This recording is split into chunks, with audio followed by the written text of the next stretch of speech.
বাপরে বাপ।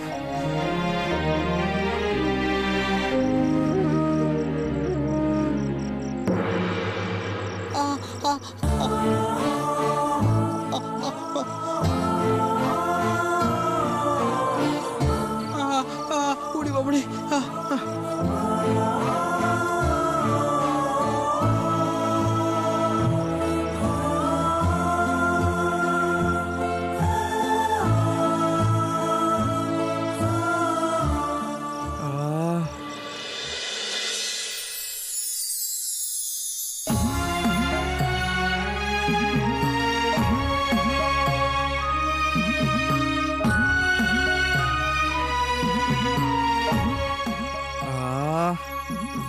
কি আরাম।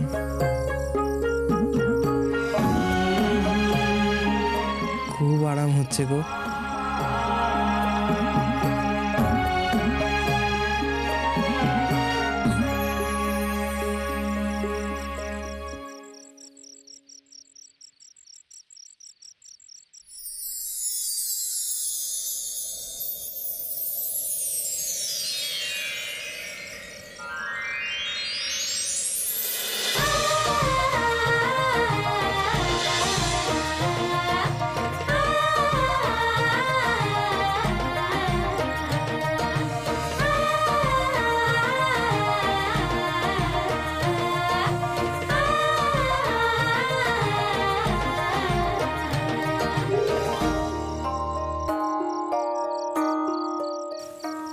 সধু, এ কি তাহলে সধু?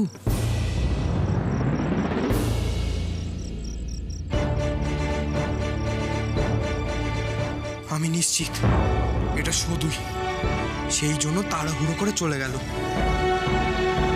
তার মানে বড়দাদা সধুকে গিয়ে বলেছিল যে আমার গায়ে ব্যথা হয়েছে, সেই জন্য শুধু আমায় মালিশ করতে এসেছিল। এই পাকামিটা করার কোনো দরকার ছিল সধুর? কোনো মানে আছে? এত রাত হয়ে গেছে, এখন শুধু ফিরবে কি করে?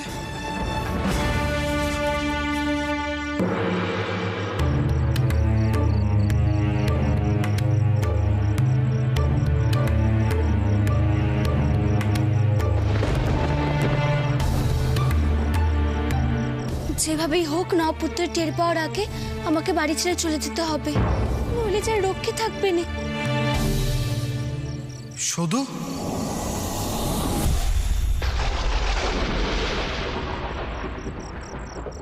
নবাব পুত্র বুঝতে পারলো কি করে যা আমি এসেছিলাম?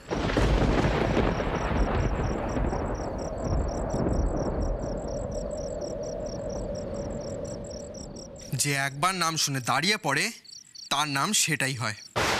তুই কি ভেবেছিলিস কি? হ্যাঁ, আমি কিছু বুঝতে পারবো না? তুই এত রাতে কেন এসেছিস? জানিস না পথঘাট ভালো নয়? উত্তর না করে চলে যেতে হবে। তুই যদি যেতে চাস আমি কিন্তু সবাইকে ডাকবো। তোর ছোঁয়াতে আমি বুঝে গেছিলাম এটা তোর হাত ছাড়া আর কারোর হাত নয়। তোকে তো আমি আগেই বলেছিলাম তুই আমাকে জিজ্ঞাসা না করে আসবি না। কেন এলি তুই? কেউ যদি জেনে যেত সব গন্ডগোল হয়ে যাবে। তুমি এমনিতে গায়ে ব্যথা নিয়ে কেন উঠলে শুনি? আর তো কোনো উপায় নেই, তোকে তো আমি এই অবস্থায় ছেড়ে দিতে পারি না। আমি তো আর তোর মতো নই। আচ্ছা আচ্ছা ঠিক আছে, তুমি একটু আস্তে কথা বলো। তুমি যা জোরে চিল্লাচ্ছ বাড়ির সবাই জেনে যাবে। তুমি বরঞ্চ ঘরে যাও, আমি একা একা যেতে পারবো। থাক, তোকে আর পাকামো করতে হবে না, আমি তোকে পৌঁছে দিয়ে আসছি। দাঁড়া, আমি লণ্ঠনটা নিয়ে আসছি। আমি লণ্ঠন এনেছি, বাড়ির পিছনে রাখা আছে। কি বুদ্ধি! জ্বলন্ত লণ্ঠন যদি কেউ দেখে ফেলে আর তোর রক্ষে থাকবে না।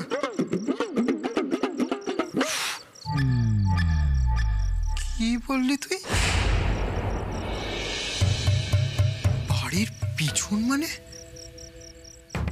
তুই দেওয়াল বেয়ে ছাদে উঠেছিস? তোকে আমি ছাদে পাকামে বলি? তুই যদি ধপাস করে পড়ে যেতিস, দাদু তো আমাকে এই কোমরের অবস্থায় লাঠি দিয়ে মারতো। আচ্ছা আচ্ছা, তুমি একটু আস্তে কথা বলো না বাপু।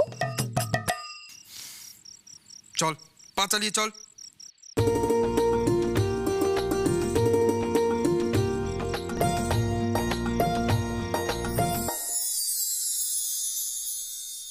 রাত্রিবেলা পথে আস্তে আস্তে খানিকটা বুড়ির শ্বাস তুলে ফেললি। একবার ভেবে দেখেছিস যদি কেউ দেখে ফেলতো কি হতো? ঠিক আছে শোন, এরপর থেকে আমাকে জিজ্ঞাসা না করে এখান থেকে বেরোবি না। আমি দেখছি কি করা যায়। ঠিক আছে তুই এখন ঘরে যা। আগে তুই ঘরে যাবি, আমি তারপর এখান থেকে যাব। আচ্ছা নবপুত্তর, তুমি একটা সত্যি কথা বলো তো। আবার কি কথা? আচ্ছা তোর কি সব কথা সব কাজ সব কি তোর মাঝরাতে মনে পড়ে? হ্যাঁ, তুমি দোকানে কেন কাজ করছিলে শুনি? আর পয়সা দিয়ে তুমি কি করেছো?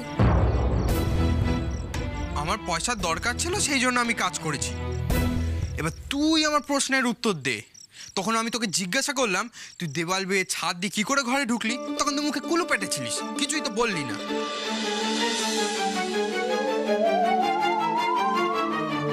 তুই যদি দেওয়াল বেয়ে ছাদ দিয়ে না ঢুকিস ঘরে, তুই ঢুকলি কি করে?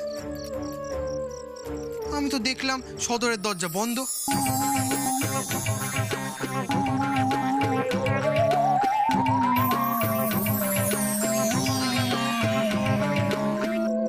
বুদ্ধদাদা আমাকে বাড়িতে ঢুকতে সাহায্য করেছেন।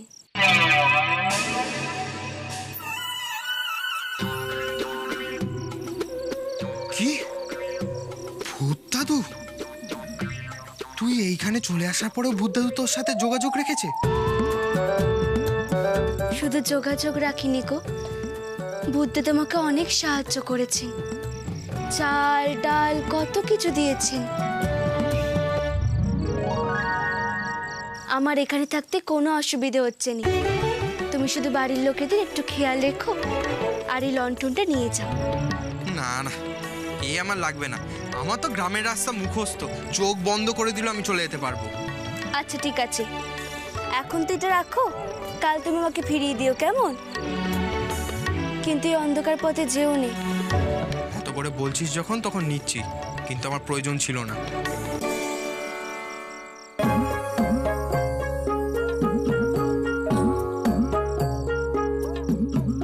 সব কথা গো যায় না শোনা, যেমন চোখের কথা। চোখে চোখে কথার সুর, মনে মনে ব্যথা, মনে মনে ব্যথা। এ ব্যথা বুঝবে কে গো যার বুকেতে বাজে, সেই শুধু শুনতে পায় সকল সুরের মাঝে, সকল সুরের মাঝে। প্রাণের কথা, মনের কথা, তারের মাঝে বাজে গো।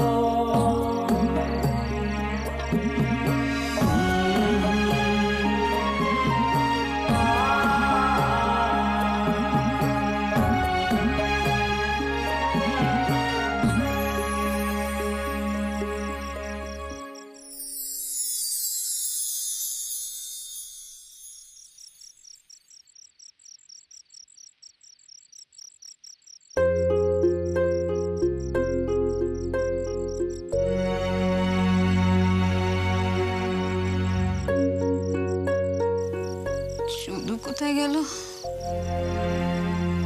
এত রাতে?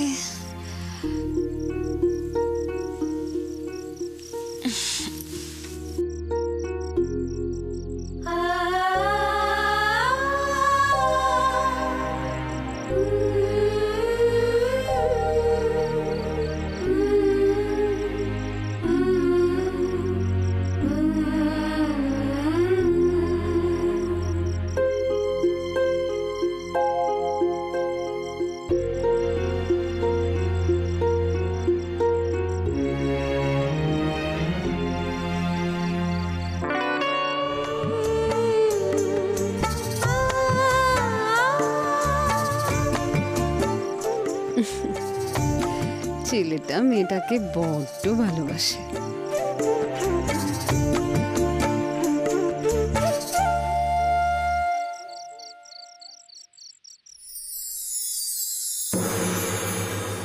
সুরে সুর মিলিবে যবে এক তারে, বাজবে ধরার সকল কোনি, সকল কোনি।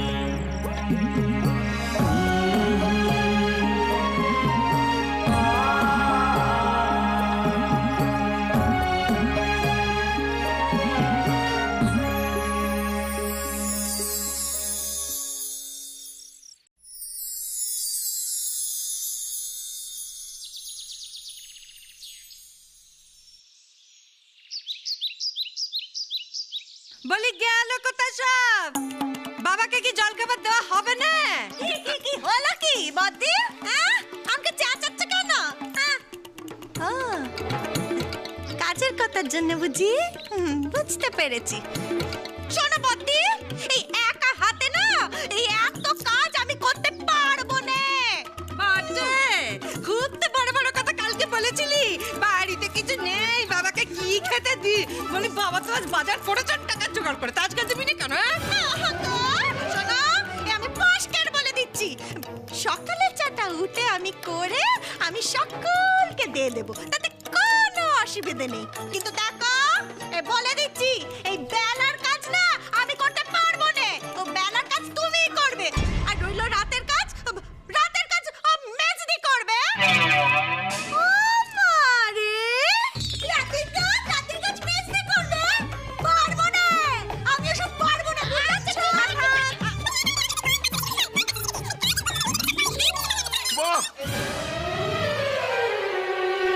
বাহ বাহ বাহ বাহ বাহ বাহ।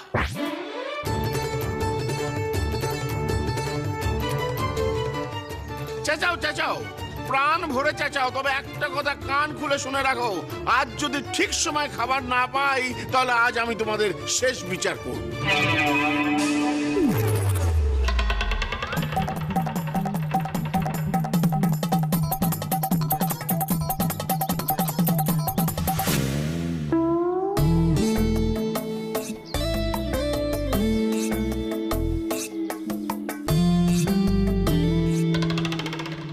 দাদা,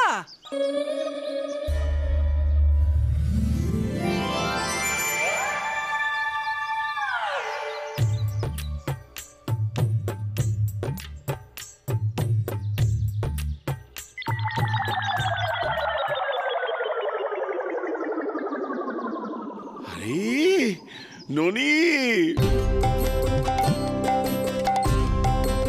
পরেশ, আরে এসো এসো এসো।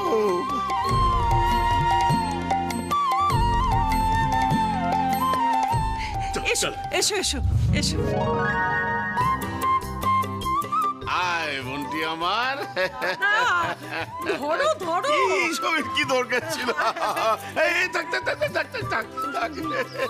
ওরে ওরে নব, ওরে কেদারাটা নিয়ে আয় বাবা। ননিবালা, তাহলে শেষমেশ তোর পায়ের ধুলো আমার বাড়িতে পড়লো। আপদ বেলায় এলো ঘর, জম্ম জম্ম পুড়ে ম। তোমার বাড়িতে তো কুন্দুল লেগেই আছে, সেই জন্যই তো ফোন করেছিল, কুন্দুল বন্ধ না হলে এ বাড়িতে পা রাখবো না। ওমা, এসে দেখি সেই আগের মতোই কুন্দুল হচ্ছে। কুন্দুল? সেটা কি? দূর, আমাদের বাড়িতে কুন্দুল কোথায়, দীর্ঘদিন হয় না। ওই দেখ না, অভ্যেস চলে যাবে তাই ঝালিয়ে নিচ্ছি। বটে।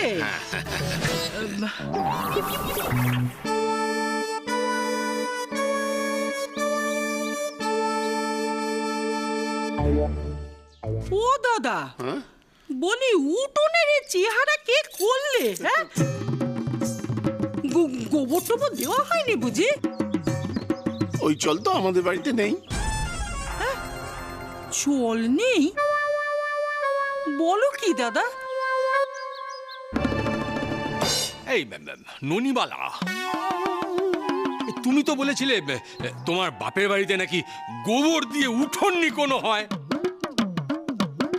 না, হ্যাঁ, না মানে একসময় হতো।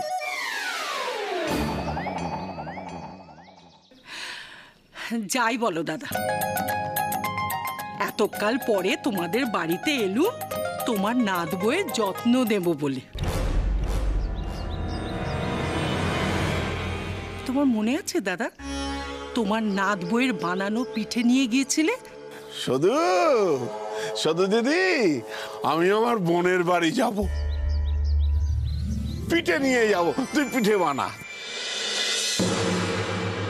ও দাদা, পিঠে নিয়ে যাব। পিঠে? পিঠে? পিঠে? পিঠে? পিঠে? আর তখন বলেছিলে যে শঙ্করের বউ আসার পর কোন্দল থেমে গেছে। তা সে মেয়ে কোথায়? মুখখানে একবার দেখে।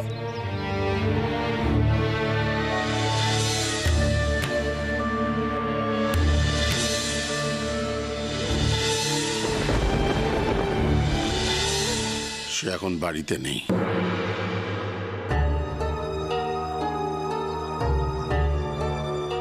নিজের গ্রামে গেছে।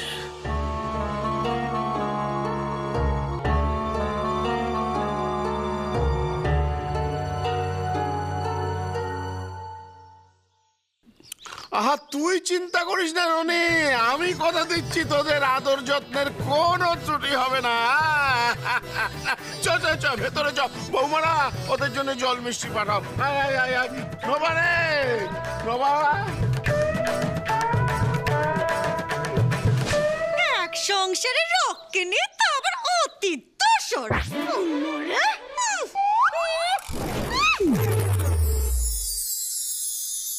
একটা কথা কান খুলে শুনে রাখো তোমরা। আমার বোন পণ করেছিল যতদিন না কোন্দল থামবে ততদিন এ বাড়িতে আসবে না।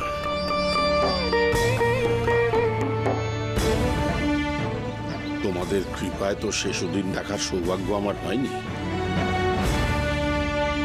তবে সদু যতদিন এ বাড়িতে ছিল ততদিন কোন্দল হয়নি। সে কথা আমি আমার বোনকে জানিয়েছিলাম। একদম তোমরা নিজেদের মধ্যে কোন্দল করবে না। আমি তাদের কথা দিয়েছি, তারা এই বাড়িতে সেবা যত্ন পাবে, দুবেলা ভালো মন্দ খাবার পাবে। বাবা, বলছিলাম সবই তো তিথি নক্ষত্রের খেলা বাবা। কোনো কিছু তো আমাদের হাতে নেই। তার মধ্যে হয়েছে কি বাবা, এখন আবার অমাবস্যে।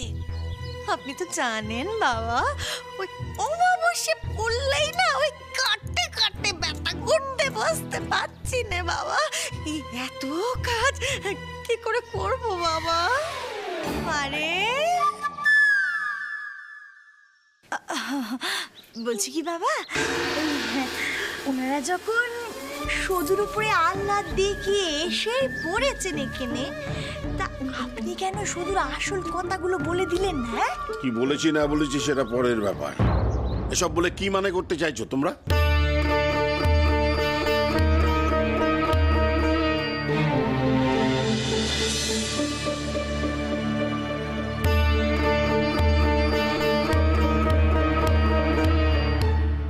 তুমি চুপ কেন করো বৌমা?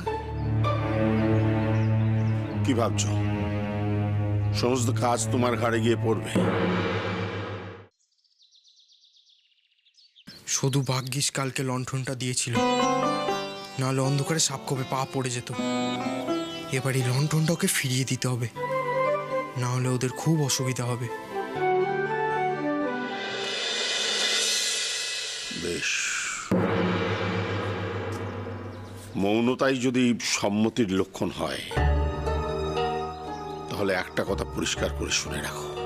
আমার বোন দুদিনের জন্য এ বাড়িতে এসে যদি সেবা যত্ন না পায়, এতগুলো বউ থাকা সত্ত্বেও, তাহলে তোমাদের কারোরই এ বাড়িতে থাকার দরকার নেই।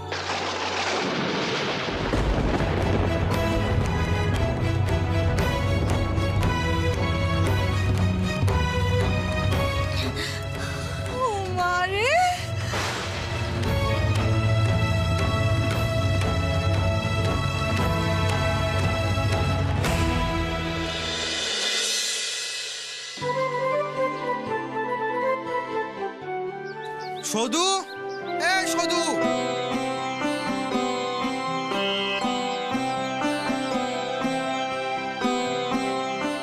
এটা আমি কালকে নিতে চাইছিলাম না ঠিকই, কিন্তু না নিলে খুব মুশকিল হতো। খুব সুবিধা হয়েছে এটা নিয়ে। তোমার গায়ে ব্যথা কমেছে? হ্যাঁ, আগের থেকে অনেক কমেছে। তুমি জলখাবার খাবে? আমি কিন্তু তোমাকে মুড়ি আর নারকল ছাড়া বেশি কিছু দিতে পারবো না। জল খাবার? না না, এক্ষুনি আমায় বাড়ি যেতে হবে, নাহলে বাড়িতে হাতাহাতি হতে পারে। কি হাতাহাতি? কেন, কি হয়েছে? বাড়িতে পিসি দিদা এসেছে, আর মায়েরা কেউ কাজ করতে চাইছে না। আর দাদু বলে দিয়েছে পিসি দিদার যদি কোনো অসুবিধা হয়, তাহলে তোমাদের কারোরই এ বাড়িতে থাকার দরকার নেই। মায়েরা তো রান্না করতে মোটেই চাননি, তাহলে কি হবে?